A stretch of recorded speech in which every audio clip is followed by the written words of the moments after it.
everybody, back again, and as you can see here, I'm gonna do another Youngblood, right? Everybody else is doing it, why shouldn't I?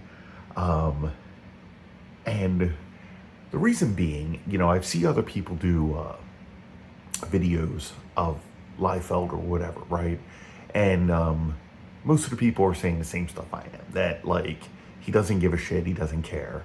And I mean that's evident. Not so much back in the day. Like he was putting out, content or whatever, and I don't know, there's a difference in his work. There's so much time that passes between like Youngblood 1 to Youngblood 2, and then Youngblood 2 to Youngblood 3. And then there's so many changes in the artwork, and then he ends up getting an inker to ink over his work so it starts to look massively different, right? This is something I wanted to point out here because, like, I really liked this picture of Chapel, right?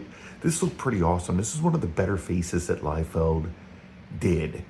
Okay, like the whole angle and everything is just different.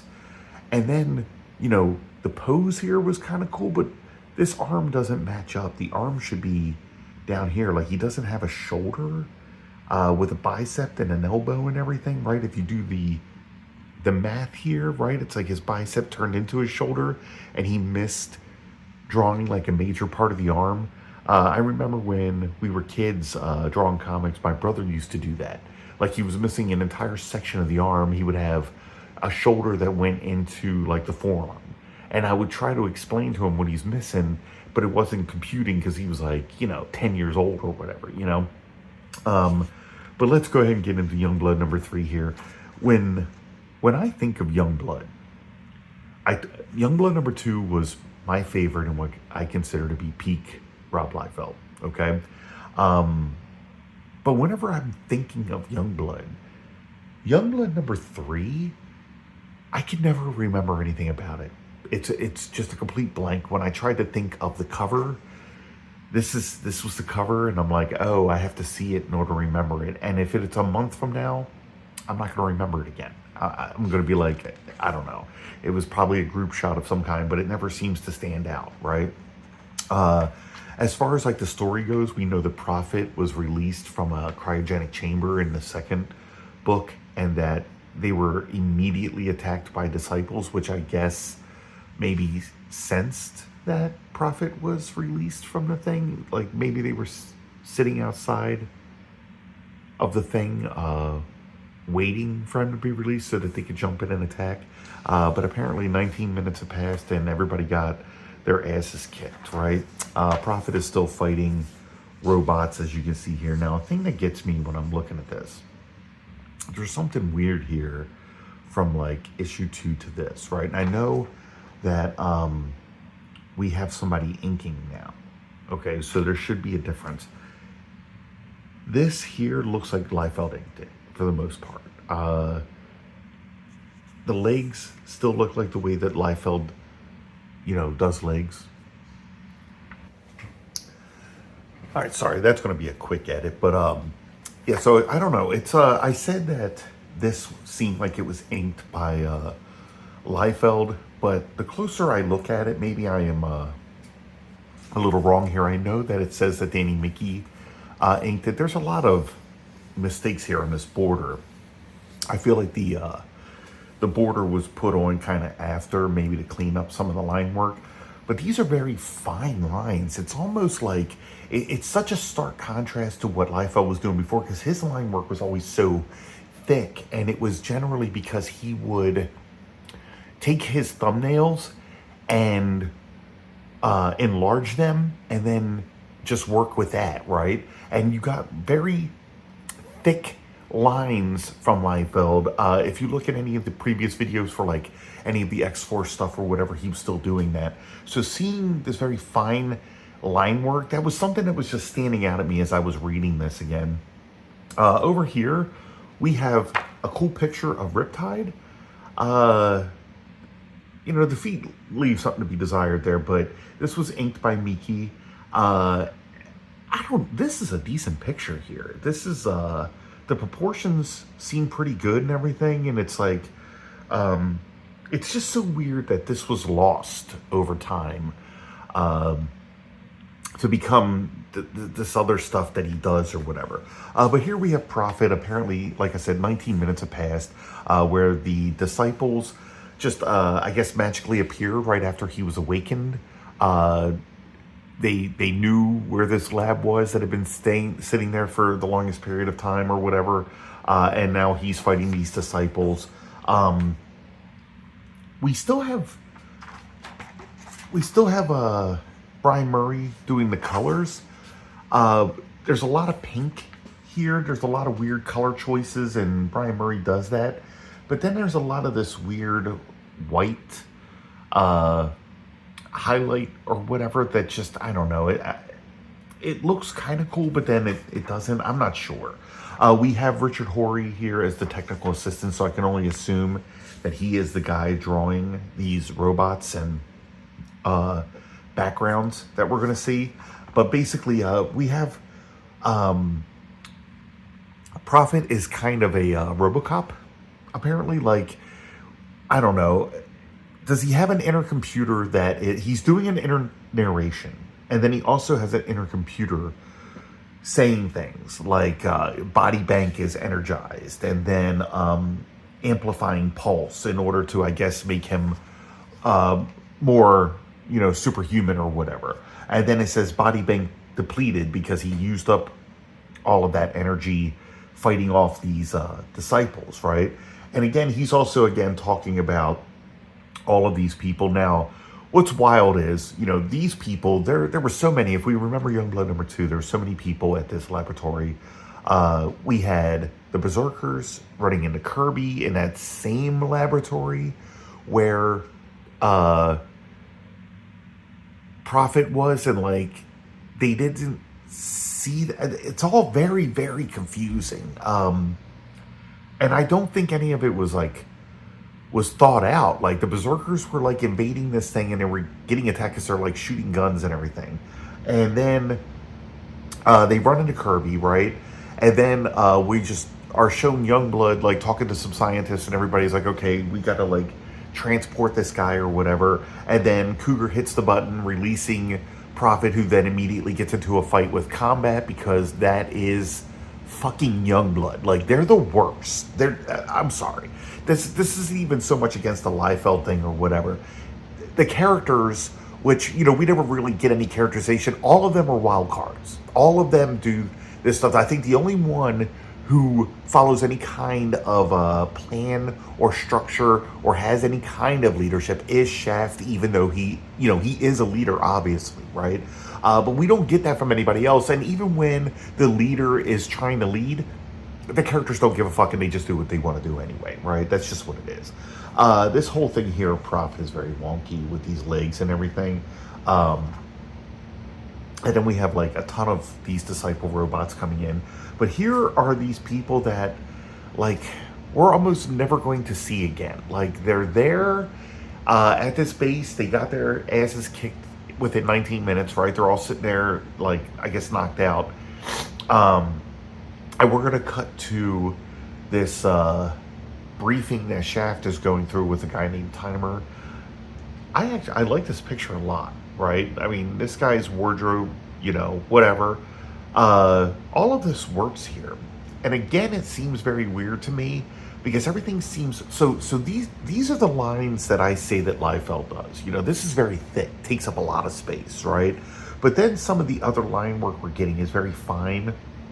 And it looks like, I know that thing, because I know if I don't say this, people are going to be like, oh, you don't know what the fuck you're talking about. I understand that comics are drawn on 11 by 17 paper and then shrunk down to this size. I understand that, so you guys can get out of the comments right now about that. This looks like maybe he drew it on twice up paper and shrank it down because it looks so much smaller. I don't know what it is, but it's just something I noticed while I was looking through this, is that everything seems just, I don't know, so much more fine and so much, they're using a very fine pen as opposed to what Liefeld would have done. But basically, they're just talking about Shaft's toy line, right? this is another thing I wanted to bring up, right? I know that, Youngblood is this, and I'm sorry guys for the sniffles. Apparently I've had a cold for like 2 weeks that I haven't gotten over. Uh, Youngblood is the thing where it's like they're celebrity and superheroes, right? They work for the government, and their likenesses. I would like more information on this because people. So Shaft is apparently one of the more popular characters on Youngblood because he's a leader, right? I'm not sure why Shaft would be. His superpower is a bow and arrow. And I'm going to have to say this right now. I mean, the only thing that should really serve is getting an Olympic gold medal. Okay, like I don't know. It's a thing. I mean, you go up against so many indestructible super villains. I just don't see an arrow being very effective in that manner. Okay, uh, Chapel, his superpower seems to be using guns. Okay, I mean, so he's just a soldier. You know what I mean? How did he get into Youngblood? I'm not sure that makes any sense to me. But whatever. That's where we're at, right? So, but they're using their likenesses to make toys, their celebrity and stuff like that. They must get paid some kind of royalties for all of this merchandise that's being sold with their likeness and everything, right? They even, talk about that. And then, Bedrock, he's also, having toys made. And then, we see later on in other issues that he had, shows being made with his likeness and all this stuff, right? Now, the thing that gets to me is these guys should be fucking rich, right? They're celebrity and all this. And if they're rich, I don't know if I'd still be working for the government. I'm sorry, but like they can live in the lap of luxury or whatever. They don't have to be doing this. So I don't know. That just seems weird to me. Uh, I would assume that anybody in this government position here, right? They would be paid well, or well enough or something. But like again, with these guys being the celebrity that they are and everything that comes along with that, they should be rich. So it strikes me as weird that they would still be like doing this. Okay, but anyway, they're talking about Shaft's toy line, and then apparently, I guess they're walking through the prison while doing that, and they come across Strong Arm, who I can only assume his thing is that he has strong arms. Right? He's a big dude. He is banging on this polycarbonate glass, and they're sharing quips against each other, like, I'm going to kill you when I get out of here. And Shaft's like, you're never going to get out of here because you're not strong enough, blah, blah, blah, right? So Shaft pisses him off and then walks away, and he's still there. Yeah, so they're heading towards the entrance when they cross this person here in this trench coat and hat. And they're like, don't let Strong Arm intimidate you, blah, blah, blah. And they're like, thanks, I'll make sure to do that. And then we're going to cut to outer space in orbit around Earth, where we have the Catellans, which is Combat's race. I'm going to go on record right now as saying that I think I read Team Youngblood #1. That was it. I read that one, and then I never got another Team Youngblood, okay? I didn't know that Team Youngblood would be the main title. I thought this was going to be the main title. This one is the one that was by Liefeld, and I didn't know that this was going to be a miniseries. There was nothing hinting towards that. This, as far as I knew, with the success of this book, this would have been the main title, and this would have been the one being a continuous run, whereas all the other ones would have been the B, C, D, E titles or whatever coming out. But it was all of the other titles that were the ones that were steady and coming out. And this was the one that was the B title or D title, whatever you want to look at. So I didn't get, to see much with that. But I also thought Team Youngblood wasn't with anything to do with combat. I thought combat was on No, Combat was on the B team, I guess, because that's with Cougar and all of them, and that's where Prophet is. So that was the B team. Okay, so we're seeing here that I guess his name is Kirk, Admiral Kirk, which I guess was a nod to Star Trek. But they just wrote it weird the same way that they did with Lieutenant Combat. Uh, these are the Catalan names, but then they sound like something different. You know, I've heard a lot of talk that people hated this design for the outfit here. I didn't. It's just blue and red with some gold on it or whatever. Okay. The anatomy here is some of the better stuff that we get from Liefeld.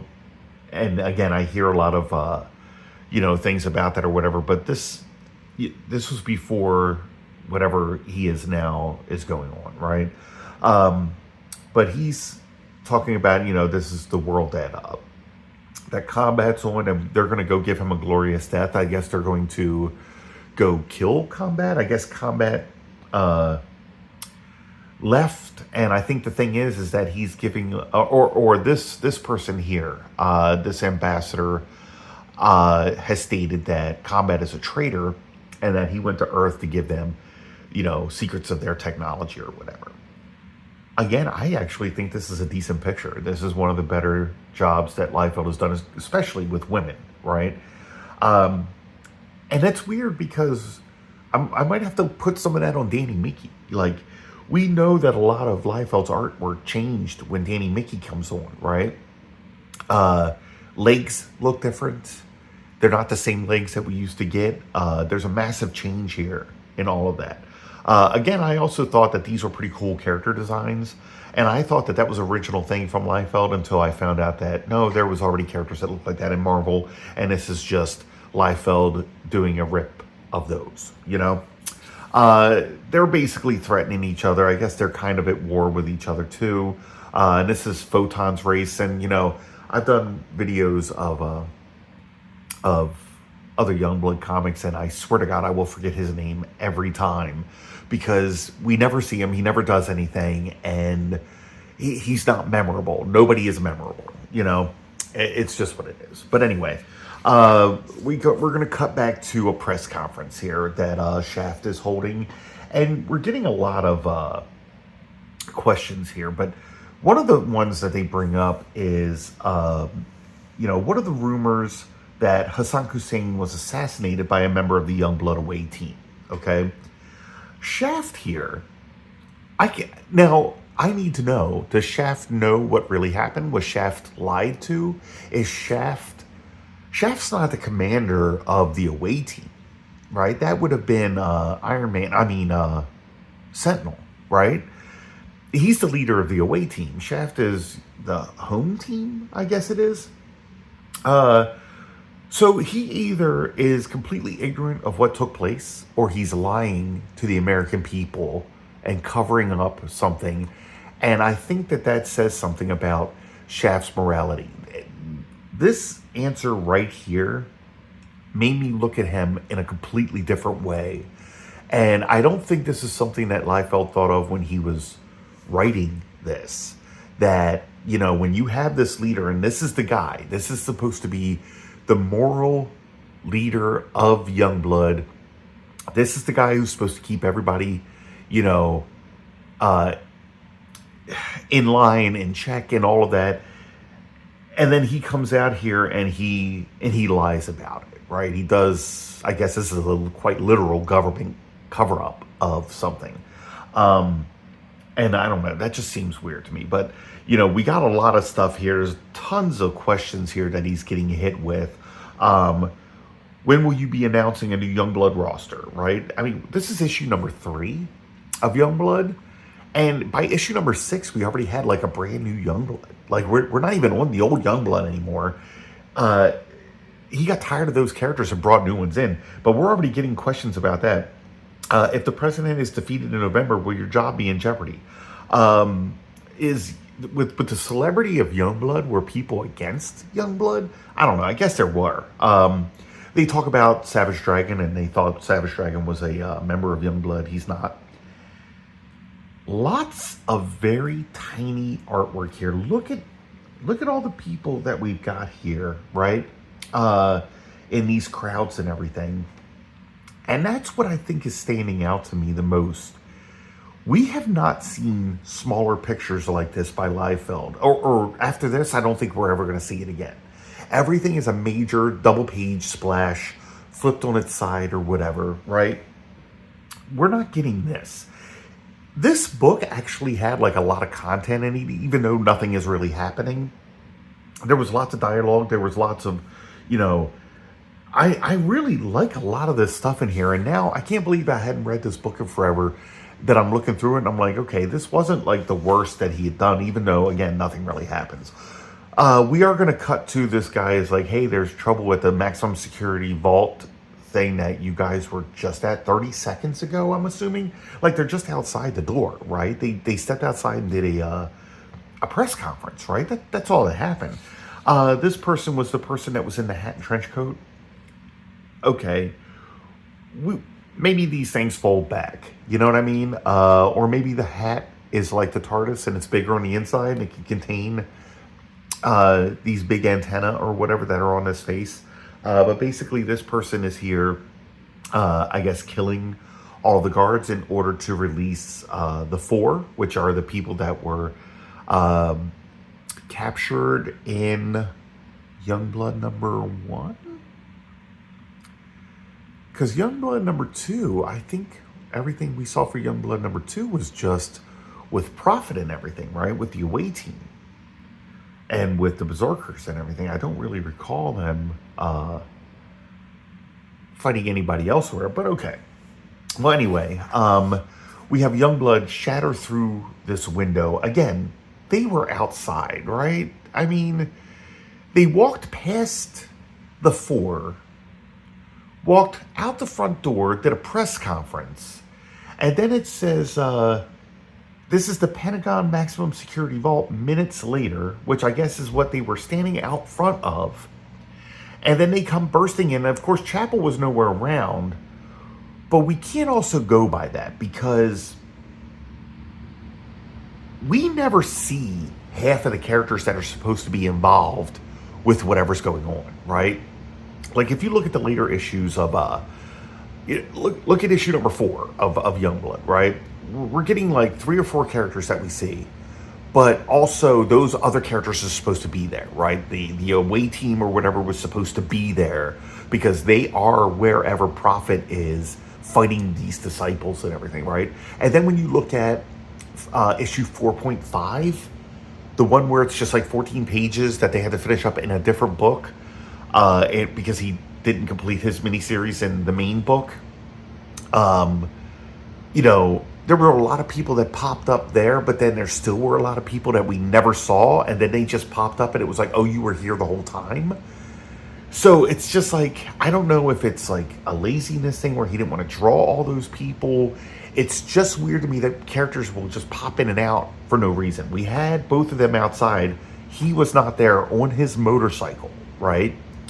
And then he comes riding through the window with them.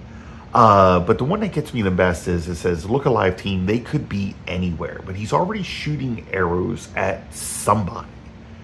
If they could be, are they not in his line of vision, but he's just shooting arrows? That just seems weird. Bedrock here is like, I'll tag the chick with the faceplate.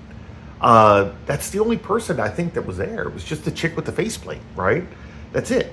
But I guess they do see those people, so then that statement just seems weird, but whatever, right?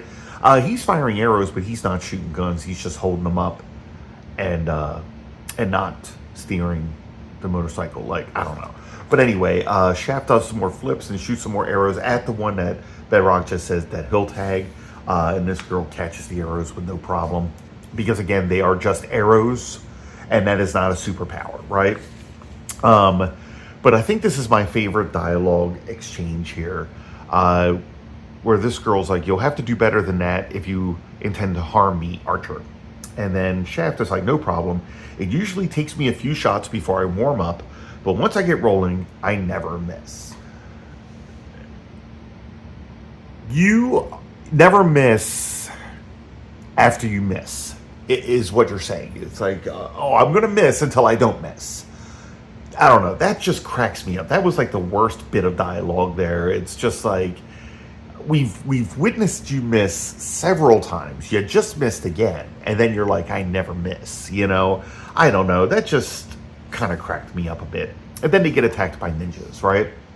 All right, that's fine. I'm one of those guys who are like ninjas make everything better, so that's cool. A lot of this I actually like, right? This leg is extremely long, like his knee should be like over here, but that's fine. Whatever. A lot of this stuff works, right? We get a lot of this. This Shaft is killing. Now, I'm not the guy who's opposed to superheroes killing, right? Like, I'm assuming they're defending themselves and everything. It's weird to me that Shaft will be the guy to do it because, again, like as the leader of this group, I feel like he should have a different standard, right? He shouldn't be like, I guess, this murderous or enjoy it that much. Like that's left for Chapel, I would have thought. I really like this picture of Badrock here, tearing these ninjas up, right? Like all of this is pretty cool. And this is when I liked Badrock before. Like it seemed like every issue he just kept getting bigger and bigger and bigger. And I don't know, it was getting a bit ridiculous. These first couple issues with Badrock are how I like Badrock before he started to change, before Liefeld started adapting other artistic techniques and things and just changing it all. This is cool. That's an energetic hit. I love this ninja pose here, but I'm going to go ahead and say this because we don't see Liefeld doing this a lot. And I know that if we looked into something, most likely something Frank Miller, we'll see that this is probably a swipe. All right, and I'm going to look into that. But I do like these pictures of Bedrock here, right? And again, here we go. We have a ninja doing the same thing that Shaft does, right? And then Bedrock's like, arrows? You kidding me? They'll break, right? Even Bedrock is just like, dude, arrows are pathetic. Knock it the fuck off, right? I might get a lot of hate here for going against the archery-based superheroes, but you're not a superhero if you use a bow. I'm sorry. There's no super arrow ability that you're using. And I like a lot of the bow-based, again, quote-unquote, superheroes or whatever. But I don't know. I just, like, I would never personally make one up. And I know that Shaft is actually supposed to be speedy because all of this was actually supposed to be Teen Titans, and then converted over to Image, right? So yeah, Bedrock is still knocking people out. Then we have Chapel here, right?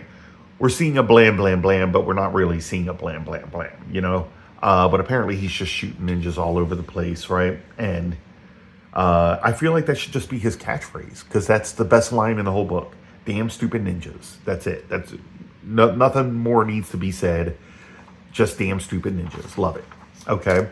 Also, this stood out to me when reading this book. When I'm reading Image Comics, right? I know this is issue number 3, but issue number 3 took like a year from the first one, right? And we've had a couple of ads in here. This is Malibu. I get it. Malibu was kind of publishing these Image Comics at the time, right? That's where they're publishing through. This is Eternity Comics. So here we're still getting paid ads in these comics, which I was like, it's weird to me that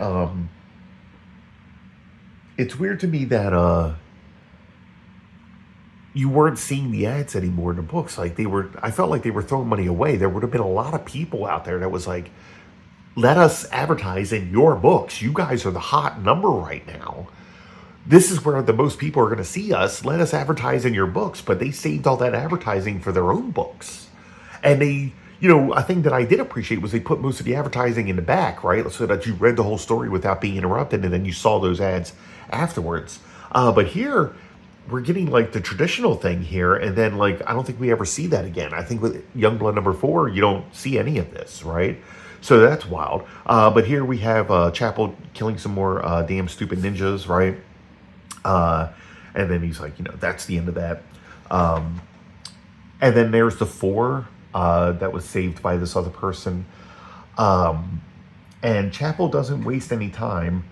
I don't know why Shaft was like, Chapel, on my mark, fire. Uh, yeah, whatever. Anyway, he told him to fire. He shoots this guy, I'm assuming, in the mouth, in the head. I don't know. Everybody else is like, Gage, no, right? And then Shaft is like, good shot, chap. You knocked him out of port range. So I guess you knock people out of port range by shooting them in the fucking head? I don't know, right? Whatever. But Shaft immediately just grabs him up and he's like, where'd they go? Where'd they go? Where are they headed? And he's like, eat trash and die, Shaft, blah, blah, blah. And then we see this like shocking thing here where it's like the Force should be the last of your worries, Shaft. And he turns around with this look. This look tells me that we're going to see the most surprising thing that we're going to see. We're going to see a character, right, that maybe is an introduction, okay? We're going to see somebody new from Shaft's past, right? Because he's just like, what? This is impossible. You can't be here, right? But then when we turn the page, it's just fucking Die Hard, member of his goddamn team. What's the surprise here? It's just fucking Die Hard. Did he not expect to see Die Hard? I don't know. Maybe it was so surprised because Die Hard just showed up at this place. But Die Hard is just there to be like, hey, we received a distress signal from the away team, and we got to get over there because they're getting their asses beat. That's it. What is that? Like, I don't know. That didn't make any sense. That's just weird to me, right? I mean, I'm all for a cliffhanger ending. I will have those in my books, but like, again, and it is a badass picture of Die Hard, right? This is still Brian Murray, so we're getting a lot of rainbow colors on the metal, which actually, I think it looks pretty good. I don't know. We're getting Richard Horry drawing some backgrounds here for him. Liefeld, did that. Now, that is the end of Youngblood number 3, right? We got a picture here of Bloodstrike coming in. I call this the teabag position, okay? This is where you just go dropping into a fight, nuts first, right onto somebody's face, okay? Yeah, that's a thing that Liefeld always did. And I find it to just be, I think it's a hilarious position. I'm sorry. I don't know anybody who jumps like that from anything, but Liefeld loves that position. He draws so many people in it. Now, if we do the flip book thing again, which again, I'm actually kind of a fan of, we're getting Supreme, right? And we're getting the classic, here's Supreme, and all of these guys look very shocked at it. Now, the problem is, these guys never ran into Supreme, right? I've done reviews on Supreme number 1 through 5, okay? And I believe the first time we got anything to do with Supreme was in the end of one of the Youngblood books or something like that, right? Where we get our little intro to Supreme or whatever. These guys never run into him. It was the away team that runs into him. So, having these guys here, I don't know. That was weird to me. Put your no-name guy up here that nobody can remember. Also, I've never yet seen Supreme shoot any kind of power beam or anything out of his eyes, but I mean, it looks badass. I'm not saying anything about it, but there we go. Anyway, we get this Supreme thing here, right? This one is just a small introduction to heavy metal, which is the group here that we see in not Youngblood, but Supreme number 2, okay? Now, this whole thing was drawn by Brian Murray, okay, and written by Brian Murray and Jay Dickinson, okay? But again, it is just, an introduction to heavy metal, right? We've got this guy here, and he's talking about heavy metal, and he's introducing each of the characters, right? So we have Decibel and Skyraker and Riot and Menagerie, right? And then they talk about what each one can do or whatever as they're doing their like practicing in a danger room, right? Everybody has their own danger room. It's a staple of superheroes, I guess, right? But he's also talking about how none of them are up to leading the group, and he feels like they would need somebody else who's able to do it, somebody stronger who could put these people in line. Because again, I guess they're all wild cards and they hate authority, which seems to be the thing with like all of Liefeld's superheroes, is a thing with that. And he's like, maybe we need somebody who like isn't from Earth or isn't human. I'm not sure what the logic is behind that, but he was like, perhaps this guy Supreme might be the best person to lead our group of heavy metal, right? So here's the thing. I actually enjoyed the Supreme comics. I was kind of regretful that I stopped collecting them way back when, because anything that was Liefeld when in the 90s when it was coming out, right? The only one I continued to collect was what was supposed to be the main Youngblood book, drawn and written by Liefeld, okay? Little did I know, again, that that was not the main book, because it seemed that all the other books were the main books. But like with Brigade, I think I got to Brigade number 2, and then I stopped. Bloodstrike, I probably picked up Bloodstrike number 1, and then never got another one. Supreme, I got Supreme 1 and 2, and after number 2, I didn't get another one. And then for the rest of those titles, like New Manor, Dooms 4, or whatever else Liefeld brought out, I didn't pick up any of them, because at this point I was completely soured. Am I going to pick up this book to find out that you've put some crappy artist on it, some crappy writer, that nothing's going to happen, that it's going to be 6 months between titles, that the story is never going to end, it's never going to begin, we're not going to have any character development, the teams change every issue, I don't know what I'm looking at? That's the impression I got from everything that came out of Extreme Studios, okay? And I just didn't feel like that was a good impression to have. So I did not continue on with it. But after doing the Supreme reviews here and doing up to issue number 5 or 6 or something like that, I was like, wow, I actually really enjoyed it. Then I know later on Alan Moore took over the title and turned it into something else, which would have been cool.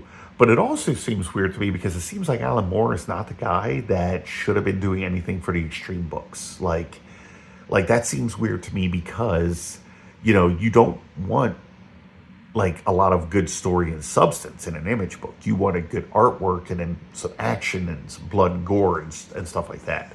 But, you know, it's what it is. I heard good things about that, but I never read any of it. So guys, this was it. This was Youngblood number 3. I hope you enjoyed the video. If you like this video, please hit like. It's going to help me out getting my name out there, especially considering that I'm doing my own book again, which is Ghost Girl. So look for it soon on Kickstarter. And if you want to see more videos like this, hit subscribe. And thanks for watching. See you guys.